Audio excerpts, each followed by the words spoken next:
Doctor बाबा साहब आम्बेडकर कहा करते थे कि भारतीय लोकतंत्र के बीच हमें पश्चिम के देशों से नहीं मिले, बल्कि उनका स्पष्ट उदाहरण भगवान बुद्ध के समय में गठित संघों की कार्यप्रणाली में दिखाई देता है।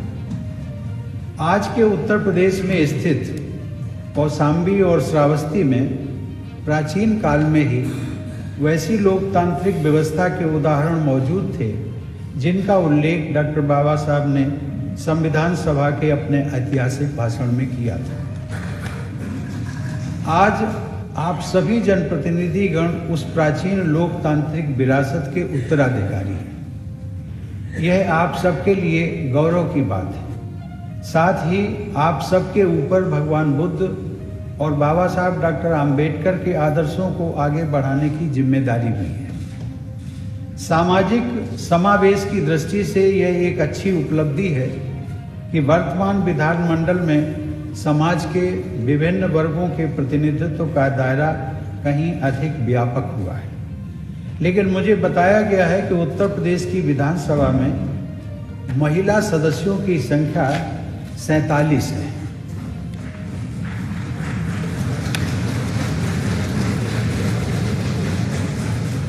लेकिन इतनी संख्या से संतोष नहीं करना चाहिए। जो कुल 403 सदस्यों का लगभग 12% है। इसी प्रकार कुल 100 सदस्यों वाली उत्तर प्रदेश विधान परिषद के सदस्य वर्तमान 91 सदस्यों में महिलाओं की संख्या केवल 5 है, जो आज की तारीख में लगभग 5.5% है। महिलाओं के प्रतिनिधित्व में वृद्धि की व्यापक संभावनाएं हैं। ये आप सब पर निर्भर करता है कि इस संभावनाओं को हम कैसे तलाशें और कैसे सुधार करें।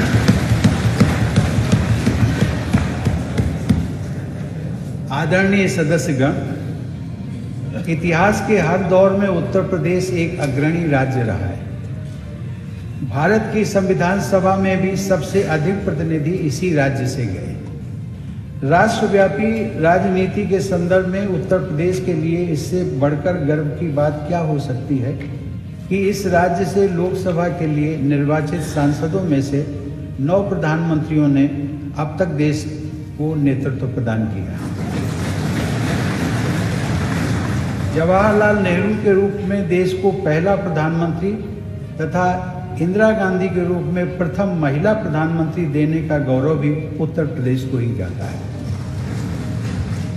आदर्शों पर आधारित राजनीति व जनसेवा के प्रति 2 पूर्व प्रधानमंत्री लाल बहादुर शास्त्री और अटल बिहारी वाजपेयी भी उत्तर प्रदेश से ही सांसद चुने जाते हैं। चौधरी चरण सिंह, विश्वनाथ प्रताप सिंह तथा चंद्रशेखर जी ने सिद्धांतों पर आधारित राजनीति के प्रभावी उदाहरण प्रस्तुत किए। राजीव गांधी भी उत्तर प्रदेश से ही सांसद बने व प्रधानमंत्री चुने गए। लोकप्रिय प्रधानमंत्री श्री नरेंद्र मोदी ने अपने संसदीय क्षेत्र काशी को अपने गृह नगर की तरह अपनाया तथा देश के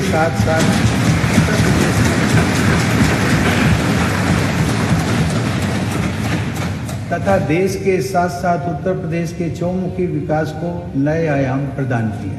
मुझे यह जानकर प्रसन्नता हुई कि नीति आयोग की SDG इंडेक्स रिपोर्ट 2020-21 के तहत महिलाओं और पुरुषों के बीच वेतन का अंतर देश के अन्य राज्यों की अपेक्षा उत्तर प्रदेश में सबसे कम है। यह जेंडर इक्वालिटी का एक महत्वपूर्ण मानक है। इस उपलब्धि के लिए मैं उत्तर प्रदेश की सरकार को साधुवाद देता हूं। खाद्यान्न उत्पादन में उत्तर प्रदेश का भारत में पहला स्थान है।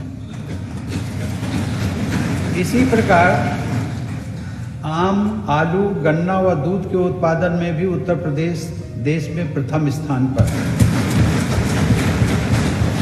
हाल के वर्षों में राज्य में सड़कों के निर्माण में अभूतपूर्व प्रगति हुई है। रेल तथा एयर कनेक्टिविटी में उल्लेखनीय सुधार हो रहे हैं। उत्तर प्रदेश के प्रतिभाशाली युवा अन्य राज्यों में तथा विदेशों में आर्थिक प्रगति के प्रतिमान स्थापित कर रहे हैं। अब प्रधानमंत्री श्री नरेंद्र मोदी तथा मुख्यमंत्री योगी आदित्यनाथ ने राजनैतिक व प्रशासनिक स्थिरता की संस्कृति का निर्माण करते हुए ये विश्वास जगाया है कि निकट भविष्य में ही उत्तर प्रदेश द्वारा आर्थिक प्रगति के नए कीर्तिमान स्थापित किए जाएंगे। पर्यटन, फूड प्रोसेसिंग, इंफॉर्मेशन टेक्नोलॉजी तथा अर्बन डेवलपमेंट की अपार संभावनाएं इस प्रदेश में उपलब्ध है। राष्ट्रपति के रूप में अभी तक मैंने 33 विदेश यात्राएं संपन्न करके उन देशों के साथ भारत के राजनयिक संबंधों को और मजबूत बनाने का प्रयास किया है। देश के सभी राज्यों व क्षेत्रों में भी भ्रमण करके जनता से मिलने का अवसर मुझे मिला है। निष्कर्ष के तौर पर मैं कह सकता हूं कि उत्तर प्रदेश में जैसी उपजाऊ भूमि तथा कृषि के लिए सहायक प्राकृतिक स्थितियां हैं, वे पूरे विश्व में तथा भारत के अन्य प्रदेशों में कहीं पर भी नहीं है। अतः कृषि के क्षेत्र में उत्पादन के साथ साथ उत्पादकता पर तथा कृषि आधारित उद्यमों पर और अधिक ध्यान देकर राज्य की आर्थिक स्थिति में बहुत बड़े बदलाव किए जा सकते हैं।